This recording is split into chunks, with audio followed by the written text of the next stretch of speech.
advance the implementation of Canada's United Nations Declaration on the Rights of Indigenous Peoples Act? Want me to read it again? How will you advance the implementation of Canada's United Nations Declaration on the Rights of Indigenous Peoples Act? First up is Gord Johns, NDP. Well, thank you, and I appreciate whoever put this question forward. This is such an important question because we know Canadian law discriminated against Indigenous people for way too long, far too long.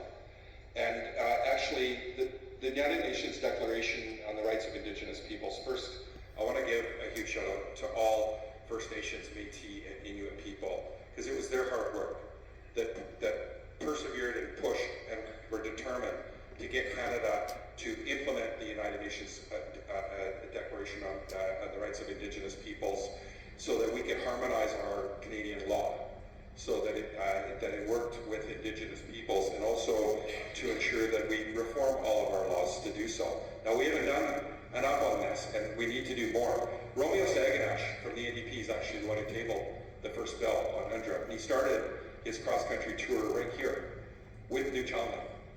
And so it's really important to Nuu-uu-ta-meek people, and it was a really special time that he kicked off this nationwide tour to have that supported by the federal government and passed. But we got a long way to go, because UNDRIP is now law, but still Indigenous people in many places don't have clean drinking water. Here in our run, don't have adequate housing. They're living in overcrowded and unsafe, untenable housing, or they're homeless. Some people like a quiet engine. It's critical that Indigenous people, that we honor them and respect that they have free, prior, and informed consent when we do any activity, economic development activity, in their territories. And we support their right to self-determination. But we also know that Pierre Poilievre voted against UNDRIP. He voted against it. So what's he going to do when he gets back into power, if he gets into power? We saw him fight Indigenous people every day. We saw him cut services to Indigenous people when he was the Deputy Prime Minister. And I wish Chris McNichol was here, so we could ask Chris, what are their plans?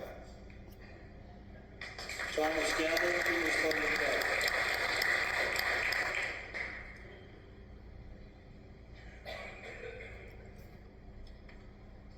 The UN is an interesting animal and has gone well beyond what its mandate was originally supposed to do.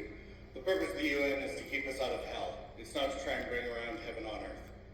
So a lot of the treaties and whatnot have been brought in by the UN, by a bunch of globalists who think that they know how to run our countries better than we do.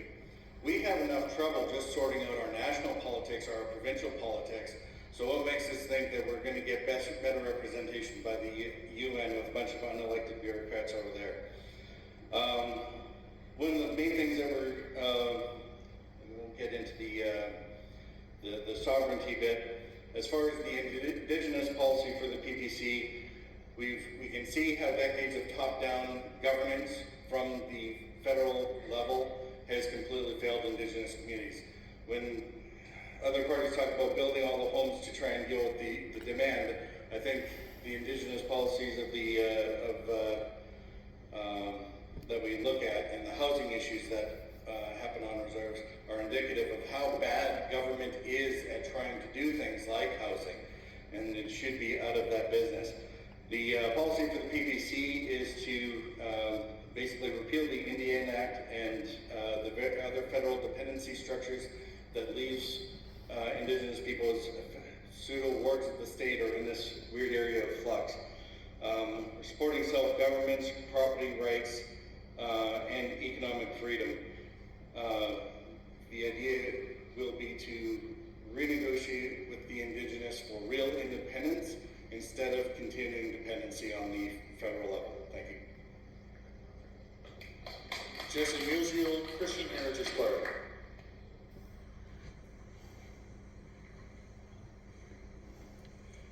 As I mentioned, or alluded to in a previous answer, I think the relationship of our government with our First Nations citizens is not a particularly healthy one for many reasons. A lot of that has to do with history, but a lot of it has to do with the way that we are approaching that relationship today.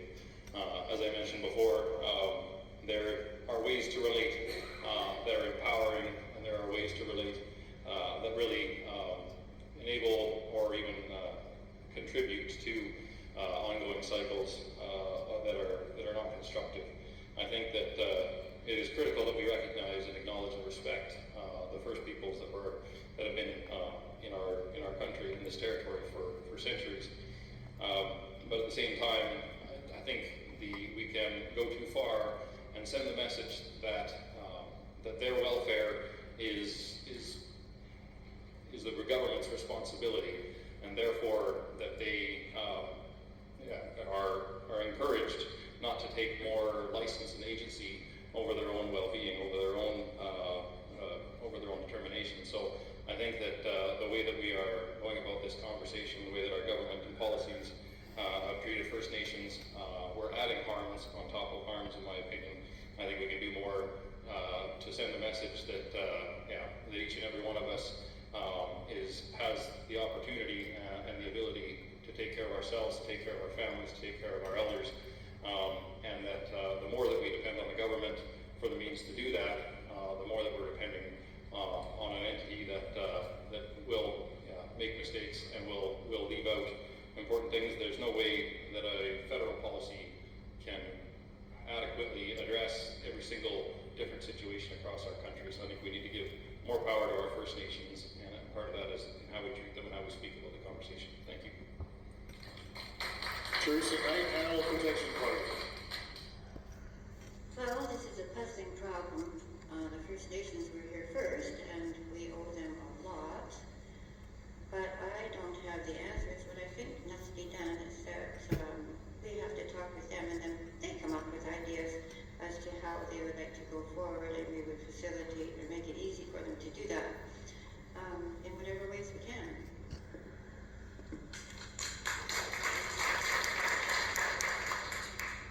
Brian Cameron, Liberal Party. So we need to take action on every single one of the 94 calls to action made by the TRC. And we need to support by working nation to nation and become the Canada the world sees us as. Because until we're working with the First Nations of the original people of this land, we are not the country that we are seen as on the world stage. As far as the Conservative government's support of First Nation, I have a personal story from that. When I was up in the high Arctic, I was with our guide. I was up doing a filming project. Our guide on the trip, he's now the Commissioner of the Northwest Territories, and he told me a story back when Harper was in power. Harper had brought out these ships to look for the Erebus and the Terror. And they had spent all this government money looking for these boats. And this elder lady saw these boats and said, "What are those ships doing out there?" And she was informed that they were looking for the Erebus and the Terror. And she said, "Well, why are they looking there? You go to this point, and it's 1 kilometer off the point." That information was conveyed to those ships that the government had spent the Conservative government had spent so much money on funding to get up there. And guess where they were? Exactly where she said they were. Now, just because it's not a written history, oral history is equally as valuable. And we need to listen and work with the First Nations of this land, because we are on their land. We are guests. Chris Markovich, Green Party. Thank you very much for this question. It's an important one, and it's one in particular in this riding that we need to be prepared to answer on a daily basis. The Green Party reinforces its commitment to Indigenous sovereignty. We were actually one of the first political parties to explicitly renounce the doctrine of discovery. We believe that this country was founded on stolen land. It is founded on stolen land, and we owe it to every Indigenous population, whether it's First Nations, Métis, Inuit, or other Indigenous nations. That stewardship, we need to work in partnership with them, nation to nation. And one of the bills that Elizabeth May actually brought forward in the last Parliament was Bill C-226, which was recognizing environmental racism and commitments to environmental justice, and it was unanimously adopted, I might add. So that's a very, very good thing, and it's an important step towards implementing those 94 recommendations. Just the fact of recognizing that what has happened is wrong and we need to do something about it. We need to protect Indigenous rights to the harvest of shellfish, as it's really, really important, and it's protected in our treaties. We also need to dedicate ourselves to Indigenous-led restorative justice. I mean, the Indigenous population here in Port Alberni is about 17%, and the national average is about 5%. So it's important, even more so in Port Alberni than just about anywhere else in Canada, especially on the West Coast. In BC, strength and resilience. We're talking to them and letting them lead the conversation in terms of how we remediate the historical wrongs that we have in this country. And we're also committed as a party to implementing all of the calls of the Missing Murdered Indigenous Women and Girls Inquiry.